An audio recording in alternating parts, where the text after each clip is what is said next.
Hey, welcome, all my right thinkers. Thanks for tuning in. Check out your boy, P Funk. Thinking right out here in the lab, and I'm back in the booth. We about to wrap this thing up. I got a couple more days, and I got a couple more chapters. Let's do what we do. I got a nice one for you today. How to become one with God. Yeah, I can tell you how to do that. That's right. Rightism, 25 rules to live by. Storytelling, story with a message. There's a message in my stories for life. I give you life lessons. You turn into receiving them. I appreciate you. We got a good thing going. Let's do what we do. Right thinking mission is to enlighten, inspire, educate, and motivate you, the individual, to a higher spiritual level of enlightenment. Right thinking way of life through mental and spiritual discipline. Practice daily will help and guide you to obtain your goal of reaching spiritual enlightenment, aka know thyself. My mission is that all right thinkers know thyself. If you're a right thinker, your goal is to know thyself. See where we're going with this? Let's get there together. So I asked the question, do you know you? You will when I get through. Yeah, that's what I do. It's rhetorical, but you know how to answer for yourself. Tune in. I got you. A person who knows not and knows not that they know not is foolish. Disregard them. A person who knows not and knows that they know not is simple. You can teach them. That's why I do what I do for you. Appreciate you too. Stay tuned. I got more for you. A person who knows not and believe and think that they know is dangerous. Avoid them. I do. A person who knows and knows not that they know is spiritually asleep. I can awaken them. I'm your spiritual alarm clock, here to wake you up with knowledge of self. That's what I do for you. A person who knows and knows that they know is wise. Follow them. All these persons reside in you. Right thinkers, know thyself and always to my eye be true. Right thinkers, I'm going to give you a tidbit on how to become one with God, and I'm going to give you a practice that'll help you lead you to what we call non-dual awareness, understanding the one God. And then, if I got time, I'm going to take you to wisdom and action. Good lessons. Let's rock. All right, back in the book. In early chapters of the Bhagavad Gita, Krishna also discusses the oneness of God and the method by which a aspirant, right thinker, who wants to recognize God for him or herself can attain me, attain Brahman, realize me, become one with me by understanding what? That he or she must abide in me. This is God speaking. Enter into me, etc. Thus, while Krishna is in human form, like Christ, Jesus, same thing. He's Krishna in Indian form. Watch this. He's Krishna in human form. He is also expressing as what? The universe of what we call time and space, cosmic form. However, in order to become one with God, you ready? It is necessary for you to understand and be able to commune with the essence of God, not the reflection of God. The physical world is the reflection of God. Where we live in, this is the reflection. This is the illusion. The true essence of us is God. That's what we try to get you to realize. The oneness of everything is God. All right. So the world is what? An expression of God. Let's try to get you prepared for this. And if really understood in this manner, now the world can be a place of divine communion, the physical dealing with the spiritual, okay? And of all the time, I call that being God conscious. I'm God conscious. Christians call it being prayed up. I keep God on my mind, and my mind's on God all the time. That's being conscious of God and the presence of God in me. He don't leave me. I don't leave my conscious. He don't leave my conscious state of mind. Simple. Hence, God consciousness. I try to define what it is I do. So some of the words, well, that's what I'm trying to tell you it means. Moving on. But if it's fully understood, otherwise, it is only seen as what? A state for human interaction which is pain or pleasure, struggle, life or death, etc. See the duality here? The opposites. There you go. Everything has an opposite. The reason why God opposite don't get to pray, why? We become his opposite when we go against him. That's why we create our own devils. The main idea of the all, God, the absolute, is that it's inconceivable. Why? Because it's beyond human thoughts. While at the same time, it is all encompassing and transcendent. It is transcendent of being what? Or non-being. Being or non-being. And even transcendent of being beyond what we know would be the pairs of opposites, which are represented by Maya. That's order. Or no opposites. This is before then. He's before that. That's what he's trying to tell you.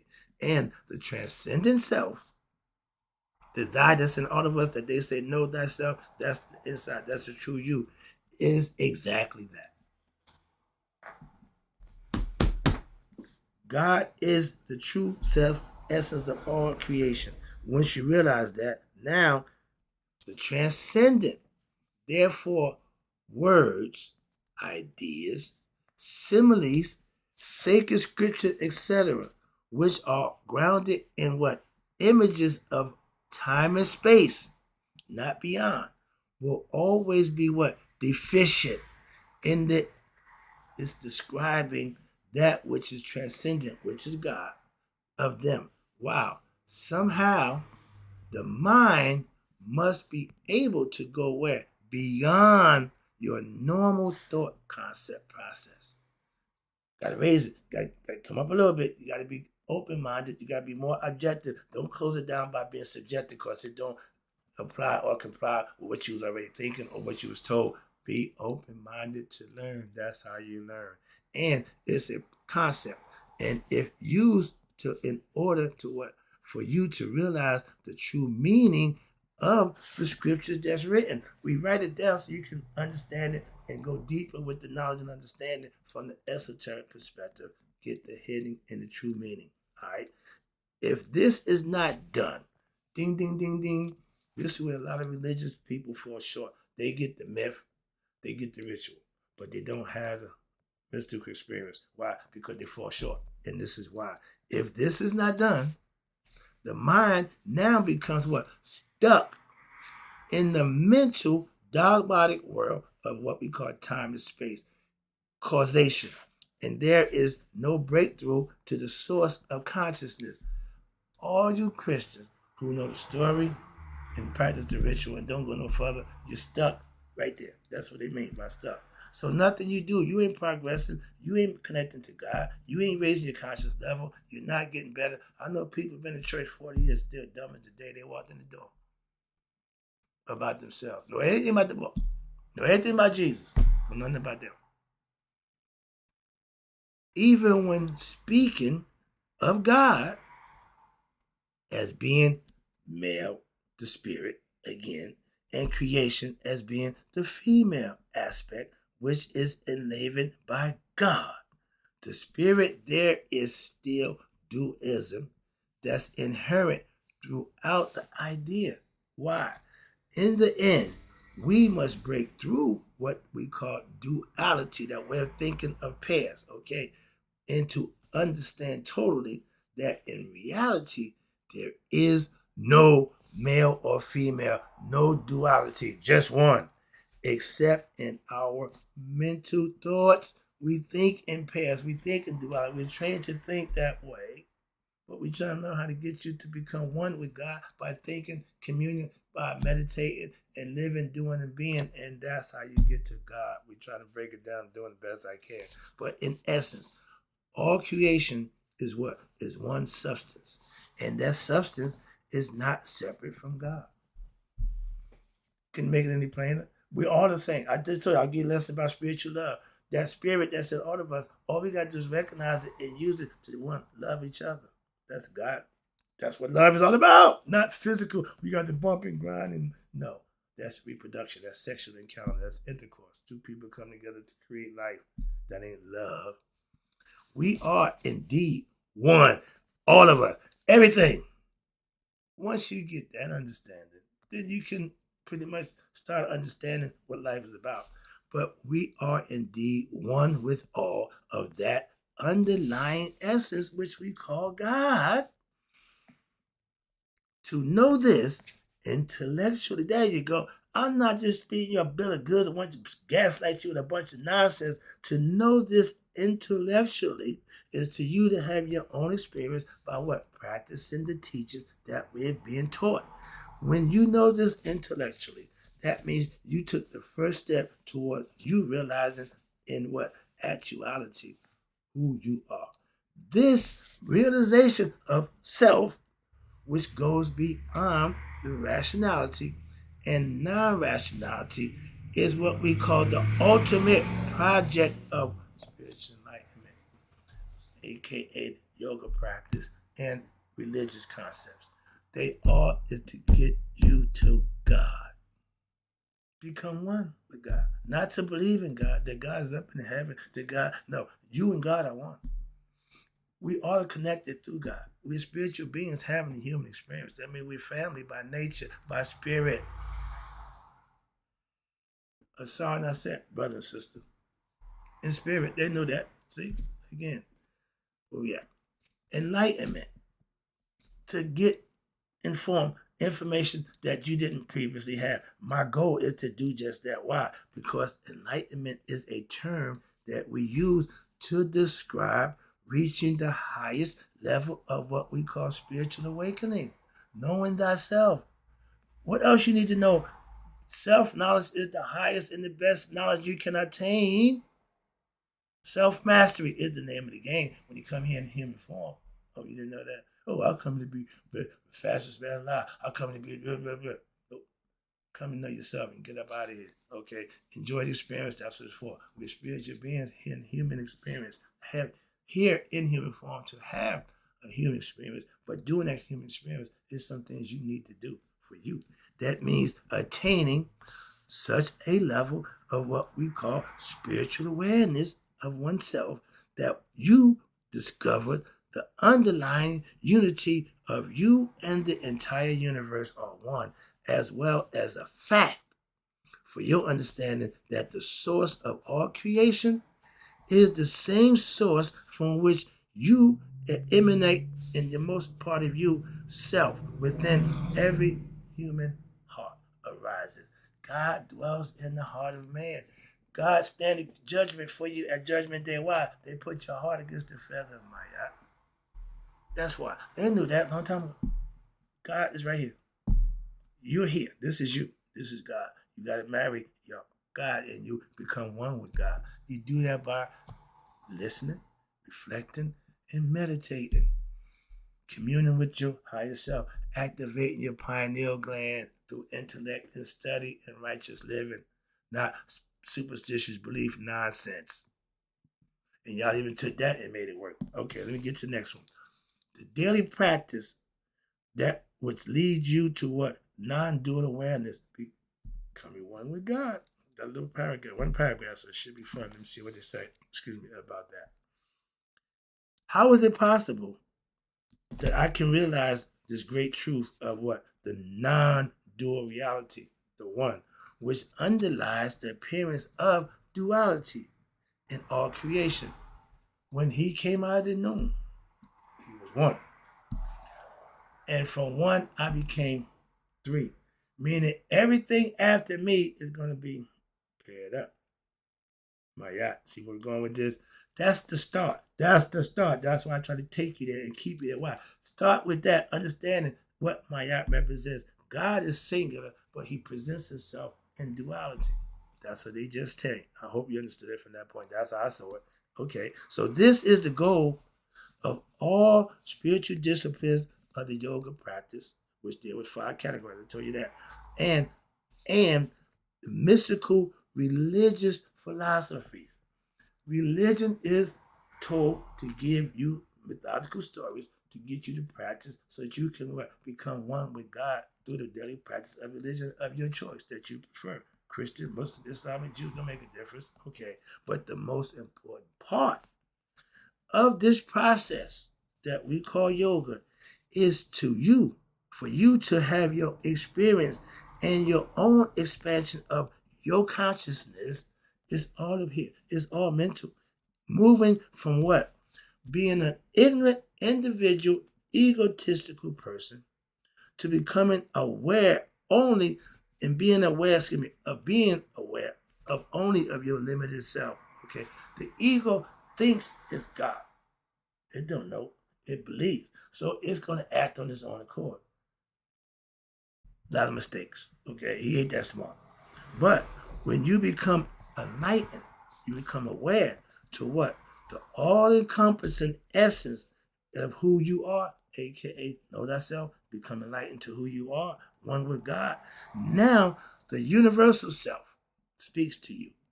That's your pineal gland being open for God to transmit information to you while in the meditative state. Some people in the dream state, however, but God communicates you telepathically in the mind. This is to be accomplished how? By daily studying, listening, reflecting, and meditating upon what? The teachings that you study of right thinking philosophy, yoga, and your mystical spirituality, if it's religion, don't make a difference. You study to show yourself approved. I hear y'all say that in Christian philosophy. I ain't got a problem with that. But do y'all do it? How many people study the Bible, read the Bible, and get better proficient at it other than the damn pastor? I'm the only one, he says, that checks in every week to see if I got the lesson that he gave, see if I'm understanding the lesson. I'm a student of biblical religious concept. Why? I didn't read the Bible as come up from that perspective. I read it like a book. Misinterpretation, misunderstood, everything. Trust me, I know that now. I didn't know that then. But Bible, no. I just didn't understand it. Moving on. Give it respect. Now, through this book and those related to it, you have been learning, hopefully practicing the teachings, okay, of wisdom and knowledge that you can better yourself so you can what? Become one with God. As you go through your normal day-to-day activities, these lessons that you learn and implement them in your life, and you should try to always reflect on these and being able to discover that your personal experience confirms your spiritual knowledge that you are obtaining it. Why? By implementing it and using it, improving to yourself. Yeah, I know it works. I know the right thing works. Why? I use it. That's how I know it works. If a man got muscles, he in the gym, he want to be a trader. Why? He know what he doing. You can tell. He in there, he all fat and out of shape. I'm not listening to you about doing nothing physical. Why? You ain't doing it.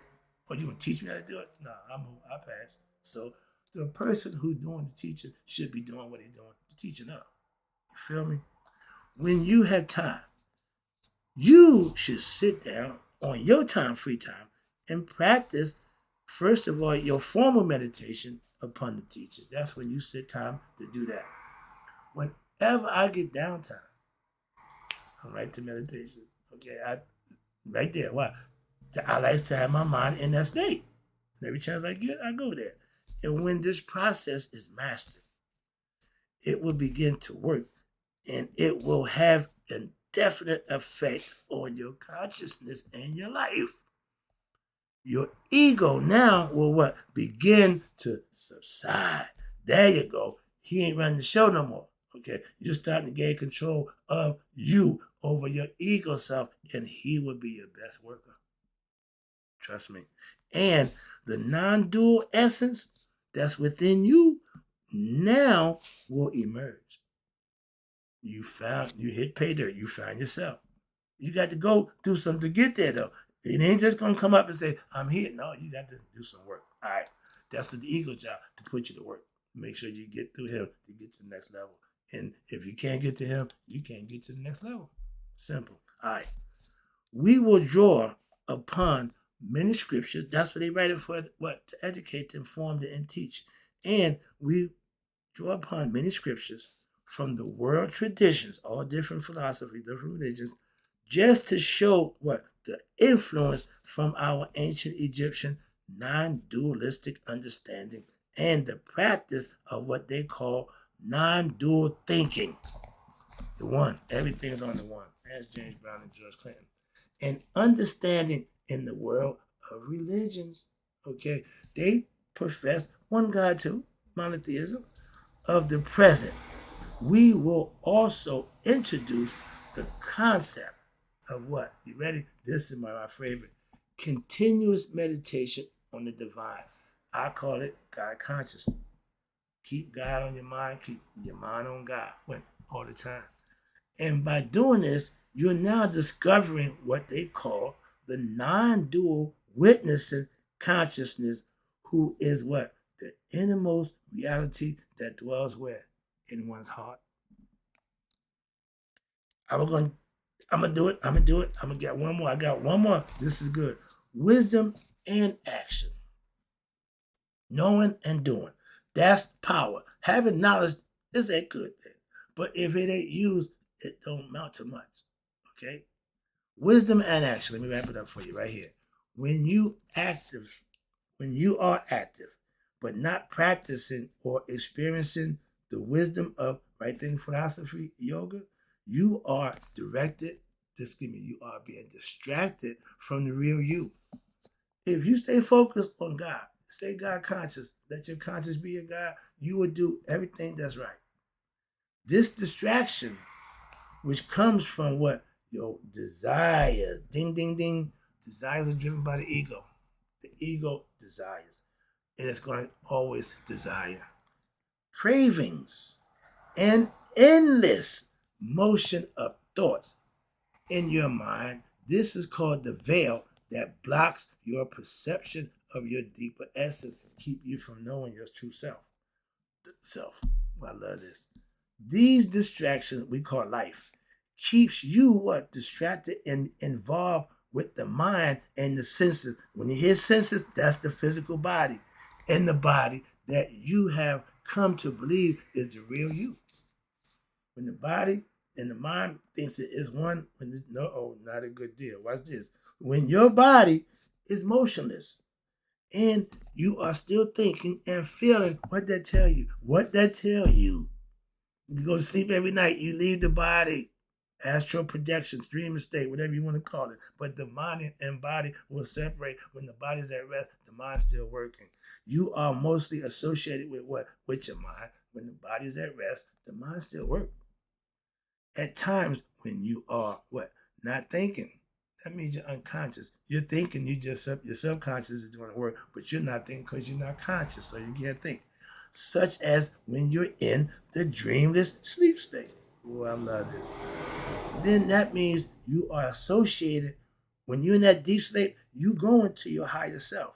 But because you are asleep, you ain't conscious of it, you don't have a clue. But watch this. I love this part.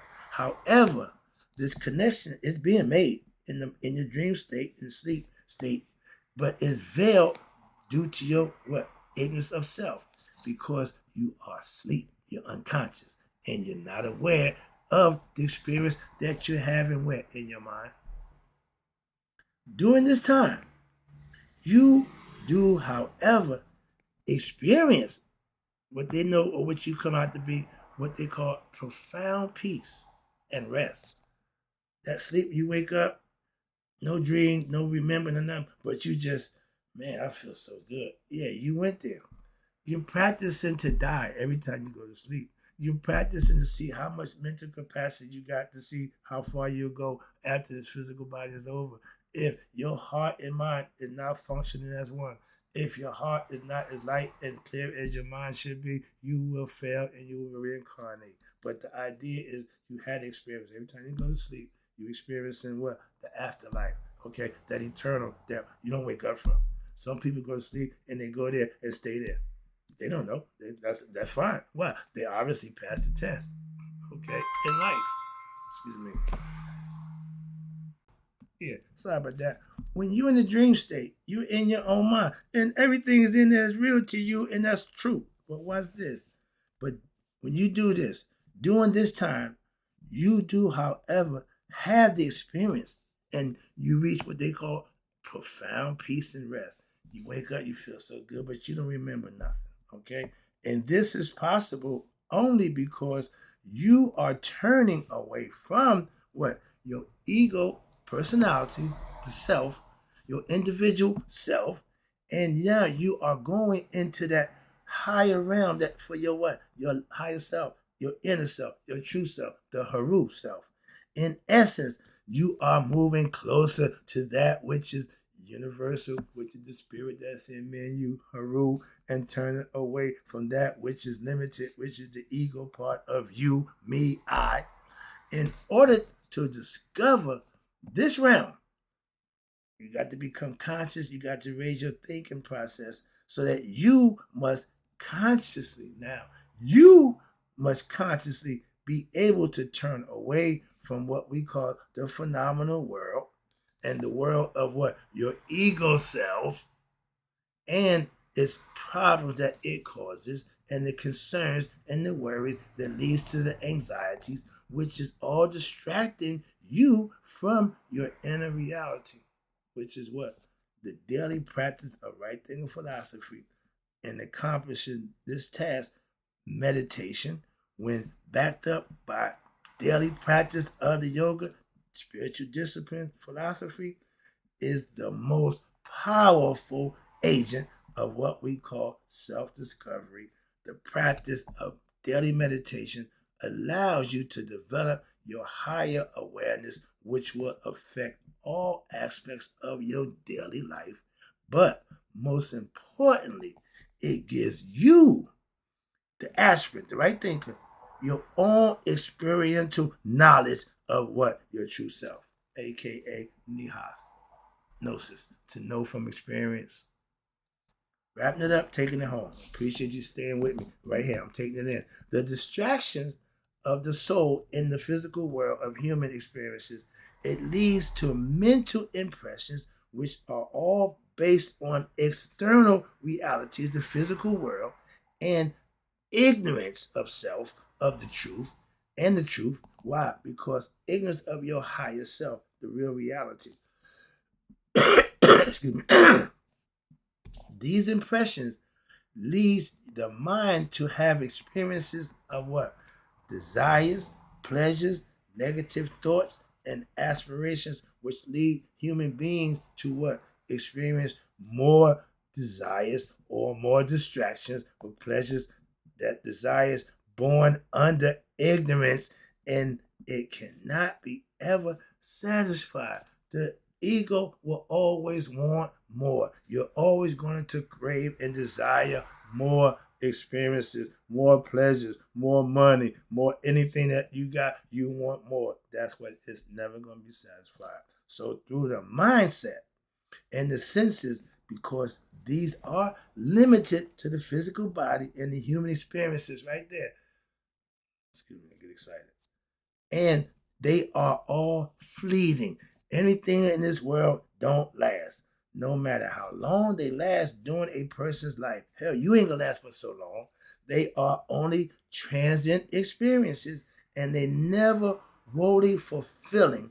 And since the desires of the mind and the senses, the physical body, is all based on ignorance that can never be fulfilled, your soul now is led to have experienced repeat situations of what? Frustrations, mental unrest, agitation, and further, it pushes you away from your what? Inner peace of your higher self within.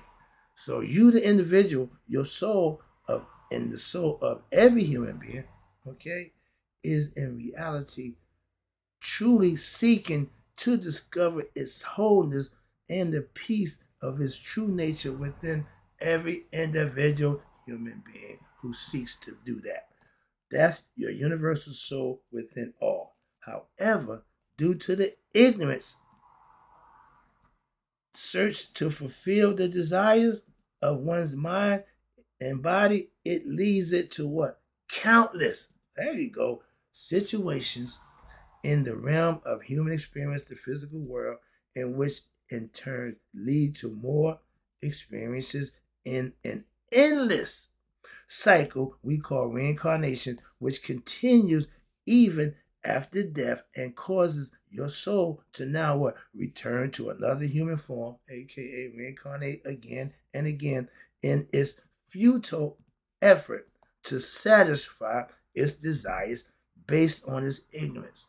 Until you wake up, until you get enlightened, you're going to do Ouroboros. You're going to bite your own tail. You're going to eat yourself up and reincarnate. But these teachings are meant for the cycles of birth and death, which you, the individual, your soul experiences are none as the doctrines we call karma and reincarnation. That's the lesson.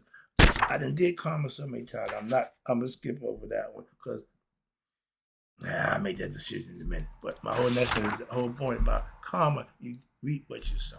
In this world of what? Duality, that's what operates duality. All right? Hope you understand the lesson. Hope you enjoyed it. I just enjoyed giving it. We almost at the end of the book. I got to get my new book. Hope you'll be in sometime this week. But until then, right thinkers, may you all live to be 100. Me, 100 minus a day. So I know my right thinkers who now have a better understanding of the oneness with God and practice the non-dual awareness and wisdom and action have passed away. Hope you got the lesson. I'll be right back.